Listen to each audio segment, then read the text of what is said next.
Hello friends, welcome to my YouTube channel that is A to Z 100% placement series.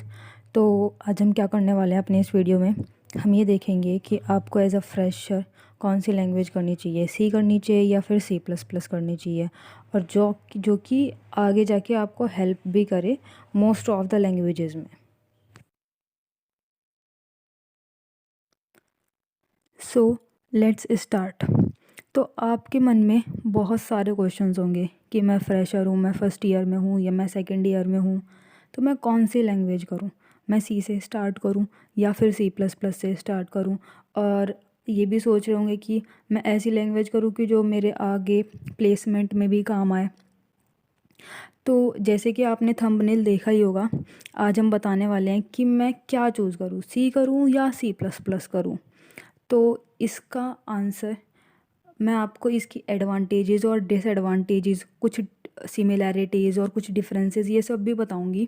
तो फिर आप decide कर सकते हैं अपने आप खुद भी, और फिर एंड में तो मैं आपको बताऊंगी कि आपको क्या करना चाहिए। तो let's start again. C programming क्या है और C++ प्रोग्रामिंग क्या है। सी प्रोग्रामिंग के अपने कुछ फ़ायदे हैं और C++ के अपने कुछ फ़ायदे हैं। ये तो जैसे कि हमें पता ही होगा कि हर एक चीज़ की एडवांटेज भी होती है और डिसएडवांटेजेस भी होती हैं। तो चलिए पहले सी से स्टार्ट करते हैं।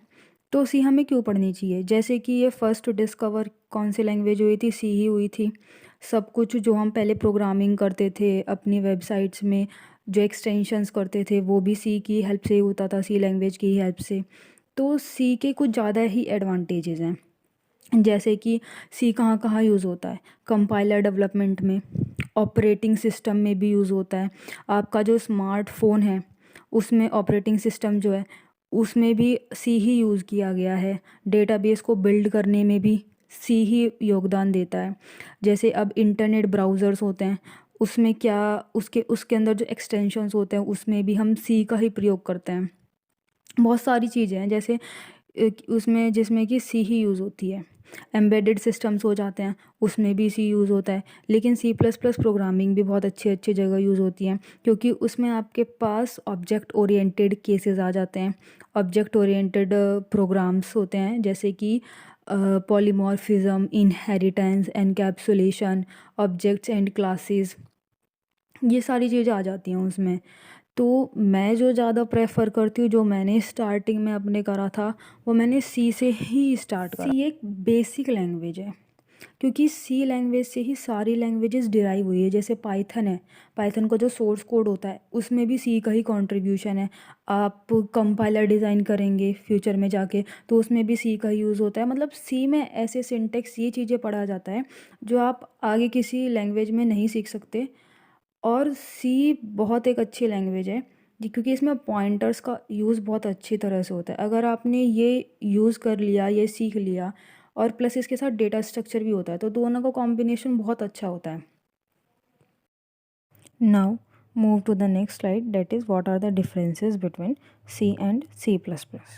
सी was developed by Dennis Ritchie. Between कब करी थी, 1969 और 1973 के बीच में। कहाँ करी थी, AT&T बेल्स लैब में। C++ किसने करी थी, बजर्नियर स्टाउटस्टप ने, इन 1979 में। और सी, नेक्स्ट पॉइंट है, सी डज़ नॉट सपोर्ट पॉलीमॉर्फिज्म। जैसे कि मैं आपको बता ही चुकी हूँ कि ये ऑब्जेक्ट ओरिएंटेड केसेस को सपोर्ट नहीं करता है, तो पॉलीमॉर्फिज्म, एनकैप्सुलेशन, इनको भी ऑब्वियसली सपोर्ट नहीं करेगा। जबकि C++ जो है वो सपोर्ट करता है ऑब्जेक्ट ओरिएंटेड प्रोग्रामिंग लैंग्वेज को, तो इसमें polymorphism, encapsulation and inheritance support करेगा ये। Next is C is subset of C++। C क्या है, छोटा सा पार्ट है किसका, C++ का। और C++ क्या है, सुपर सेट है सी का। Now move to the next slide. For the development of C, C supports procedural programming. इसका मतलब ये है कि सी में जो आप कोड करते हैं वो फंक्शन पे बेस्ड होते हैं। सारा जो आप कोड करना होता है वो फंक्शन के अंदर ही होता है, फंक्शन को सपोर्ट लेके होता है। और जबकि C++ में आप ऑब्जेक्ट्स, क्लासेस और फंक्शन को है, तीनों चारों चीज़ों को सपोर्ट लेके कर सकते हो।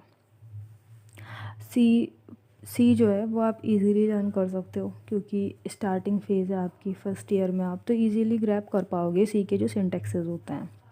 लेकिन सी प्लस प्लस में थोड़ा टाइम लग जाता है। टाइम इन द सेंस कि इसमें आप नया नया पढ़ोगे कि ऑब्जेक्ट क्या होता है, क्लासेस क्या होता है, उसको कैसे यूज़ करना है, क्योंकि जब क्लास बनती है तो फिर उसका हम ऑब्जेक्ट बनाते हैं, फिर उससे रेफ़र करते हैं। तो ये सारी चीज़ें आपको पढ़ने में थोड़ा तो टाइम लग जाता है, इस वजह से ये थोड़ा टाइम टेकन है। अभी तो आपको मेरे हिसाब से इतने सारे डिफरेंसेस समझ में नहीं आए होंगे, लेकिन जैसे आप आगे आगे पढ़ोगे, सी पढ़ोगे, सी प्लस प्लस पढ़ोगे, तो और अच्छे से डिफरेंस करना सीख जाओगे। क्योंकि मैंने यहाँ पर भी सारे डिफरेंसेस नहीं लिखे हैं, क्योंकि वो आपको फिर समझ नहीं आते, तो फिर उसका क्या फ़ायदा होता। तो चलिए इस वीडियो का हम यहीं पर एंड करते हैं। अगर आपको कुछ भी अच्छा लगा हो या इन्फॉर्मेटिव लगा हो तो प्लीज़ कमेंट करिए, like, share and subscribe my channel. और अगर आपको और कुछ भी जानना हो, जैसे कि मैंने टीसीएस में कैसे प्लेसमेंट लिया, कैसे क्रैक किया फर्स्ट अटैम्प्ट में, तो वो भी आप मुझे कमेंट बॉक्स में लिख के बता सकते हैं, मैं उसका आंसर आपको ज़रूर दूँगी। Thank you very much.